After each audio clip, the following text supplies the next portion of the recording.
সম্প্রতি দেশের অর্থনীতি ধীরে ধীরে স্থিতিশীল হওয়া এবং দ্রব্যমূল্য নিয়ন্ত্রণে আসার ফলে সাধারণ মানুষের মধ্যে কিছুটা স্বস্তি ফিরে এসেছে। তবে এই সময়েও একেবারে থেমে নেই ক্ষমতাচ্যুত আওয়ামী লীগ ও তাদের সমর্থক গোষ্ঠীগুলোর ষড়যন্ত্রের ছক। বিশেষ করে ডক্টর মোহাম্মদ ইউনূসের নেতৃত্বাধীন অন্তর্বর্তী সরকারকে ব্যর্থ প্রমাণ করতে বিভিন্ন দিক থেকে ষড়যন্ত্রের অংশ হিসেবে তারা চালাচ্ছে অপচেষ্টা।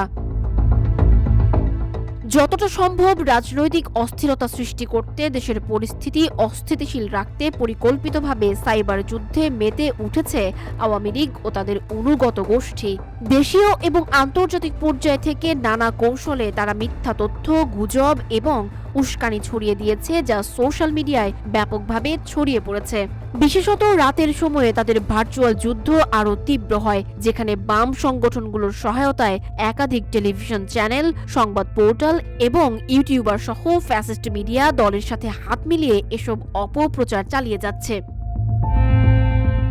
এছাড়া দেশের জরুরি অবস্থা জারি হওয়ার গুজবও সৃষ্টির চেষ্টা করা হয়। এই গুজবের পেছনে রয়েছে আরও একটি ষড়যন্ত্র, ডক্টর ইউনূসের চীন সফরে বাধা দেয়া।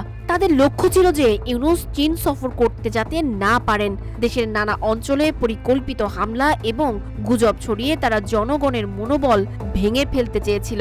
রাজধানীর শাহবাগ, শহীদ মিনার, জাতীয় প্রেস ক্লাব এলাকায় বিভিন্ন আন্দোলনকে কেন্দ্র করে পরিস্থিতি অস্থিতিশীল করার অপচেষ্টা অব্যাহত রেখেছে তারা। বিভিন্ন মিডিয়ার মাধ্যমে দেশে একটি অস্থির পরিবেশ তৈরি করার চেষ্টা করছে, যেখানে বাংলাদেশের সরকারি প্রতিষ্ঠানগুলো, সেনাবাহিনী এবং রাজনৈতিক ব্যক্তিত্বদের বিরুদ্ধে মিথ্যা সংবাদ প্রচারিত হচ্ছে। গোয়েন্দা তথ্য অনুযায়ী আওয়ামী লীগ এবং তাদের সমর্থকরা যারা বর্তমানে ভারতে পালিয়ে গেছেন, তারা ভার্চুয়াল প্ল্যাটফর্মে বিভিন্ন গুজব ছড়িয়ে সরকার ও জনগণের মধ্যে বিভেদ সৃষ্টি করতে চাচ্ছে।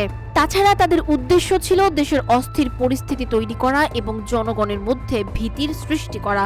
এদিকে দেশের মিডিয়াগুলোর মধ্যে কিছু চ্যানেল এবং সাংবাদিকও এই অপপ্রচারের অংশ হয়ে উঠছে। আওয়ামী লীগের একাধিক মিডিয়া সংস্থা সহায়তায় এই অপচেষ্টা চালাচ্ছে। তারা সাইবার যুদ্ধে সক্রিয় হয়ে একে একে মিথ্যাচার ছড়াচ্ছে, দেশকে অস্থিতিশীল করে তুলতে চেষ্টা করছে।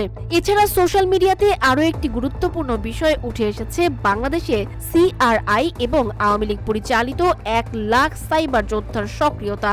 এই সাইবার যোদ্ধারা 24 ঘন্টা বিভিন্ন সামাজিক যোগাযোগ মাধ্যমে সরকারের বিরুদ্ধে অপপ্রচার চালাচ্ছে। গোয়েন্দা সংস্থার সূত্রে জানা গেছে, আওয়ামী লীগের বেশ কিছু শীর্ষ নেতা ভারতে পালিয়ে গেছেন এবং তারা নিয়মিতভাবে তাদের অনুসারীদের সঙ্গে যোগাযোগ রক্ষা করছেন, সহায়তা পাঠাচ্ছেন। তবে এসব ষড়যন্ত্রের বিরুদ্ধে রাষ্ট্রীয় সংস্থাগুলো তৎপর রয়েছে এবং সাইবার পেট্রোলিং বৃদ্ধি করা হয়েছে। আইন অনুযায়ী এসব গুজব ছড়ানো, উস্কানি এবং ষড়যন্ত্রকারীদের বিরুদ্ধে ব্যবস্থা নেওয়া হবে। এমন পরিস্থিতিতে সরকার এবং গোয়েন্দা সংস্থাগুলোর পক্ষ থেকে সতর্ক বার্তা দেওয়া হয়েছে, যারা এসব অপপ্রচার ও ষড়যন্ত্রে যুক্ত থাকবে তাদের বিরুদ্ধে কঠোর ব্যবস্থা নেওয়া হবে। তবে এত কিছুর মধ্যেও ত্রিমুখী ষড়যন্ত্র নিয়ে শঙ্কা রয়েই যাচ্ছে। সানজিদা আফরিন, সোনিয়া, রূপালী, বাংলাদেশ।